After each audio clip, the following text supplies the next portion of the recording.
کێشەی بێئاوی و وشکە ساڵی لە عێراق بە قۆناغێکی مەترسیدار گەیشتووە بە جۆرێک بووەتە هەڕەشێکی جددی لەسەر داهاتووی ئەم وڵاتە بە تایبەت بە دەرەنجامی ئەو بەنداوانەی وڵاتانی دراوسێ لەسەر ئەو سەرچاوە ئاویانەی دێنە نێو عێراق دروستیان کردوون.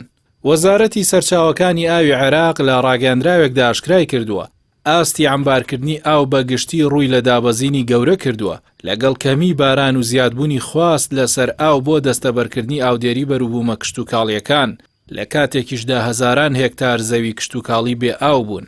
وەزارەتی سەرچاوەکانی ئاو ڕاشی گەیاندووە بۆ دەستەبەرکردنی ئاو بۆ ڕووبارەکان سەرجەم بەربەستە ئاویەکان و ئەو بەنداوە بچووکانە لا دەبات کە لەسەر ڕێڕەوە ئاویەکان لەلایەن جوتیارانەوە دروست کراون. جوتیارانیش ناچار دەکرێن تا سیستمی ئاودانی دڵۆپە و ڕەشاندن جێبەجێ بکەن. لەلایەکی دیکەوە خالید شیمال و تەبێژی وەزارەتی سەرچاوەکانی ئاوی عێراق بۆ ئاژانسی هەواڵی عێراق ڕایگەیاندووە ئاوی عەمبارکراوی بەنداوەکان بە جۆرێک کەمی کردووە ناتوانن وەک پێویست بۆ ڕووبارەکانی بەربدەنەوە کە لە ئێستادا داهاتی ئاوی بۆ ئاستی لە سەدا 30 کەمی کردووە. لە سەدا 70مان لەدەست داوە ئەویش بەهۆی ئەو بەنداوانەی تورکیا و ئێران لەسەر ئەو ڕووبار و چەم و سەرچاوە ئاویانەی دروستیان کردوون. بە پێی لێدوانی بەرپرسانی کەرتی ئاوی عێراق لە ماوەی 20 ساڵی ڕابردوودا ئێران بەردەوام بەنداوی نوێ لەسەر ڕووبار و چۆمەکان دروست دەکات و ئامادەش نییە پشکی ئاوی عێراق بدات سەرەڕای ئەوەی خاوەنی بڕێکی زۆر ئاوی عەمبارکراویشە.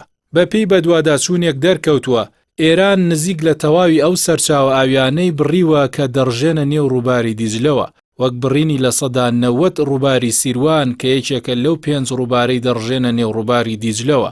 هەروەها بەهۆی دروستکردنی بەنداوێکی نوێژ لە سەردەشت لە ئێستادا ئاوی زەی بچووک زیاتر لە سەدا 90 وشکی کردووە. لای خۆیەوە تورکیاش 21 بەنداوی گەورەی لەسەر هەردوو ڕووباری دیجلە و فورات دروست کردووە و 120 ملیار مەتر سێجا ئاوی عەمبار کردووە لە بەرامبەردا ئاوی بەنداوی مووسڵ لە 8 ملیار مەتر سێجاوە بۆ 3 ملیار مەتر سێجا دابەزیوە.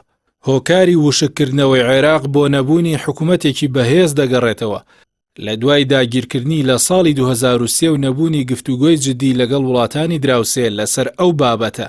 سەرەڕای پەیماننامە نێودەوڵەتیەکانی لۆزان لە ساڵی 1923 و هەڵسنکی لە ساڵی 1973 هەروەها پسپۆڕان پێیان وایە حکوومەتی عێراقی لە ماوەی 20 ساڵی ڕابردوودا شکست خواردوو بووە لەوەی نەیتوانیوە خەم لە خۆی بخوات و ژمارەیەک بەنداوی گەورە و گرنگ دروست بکات هەرچەندە پارە و سامانێکی گەورە و مادی زۆری لە بەردەستا بووە لە کاتێکدا سەدان ملیار دۆلار بە گەندەڵی دزرا و براوەتە دەرەوە.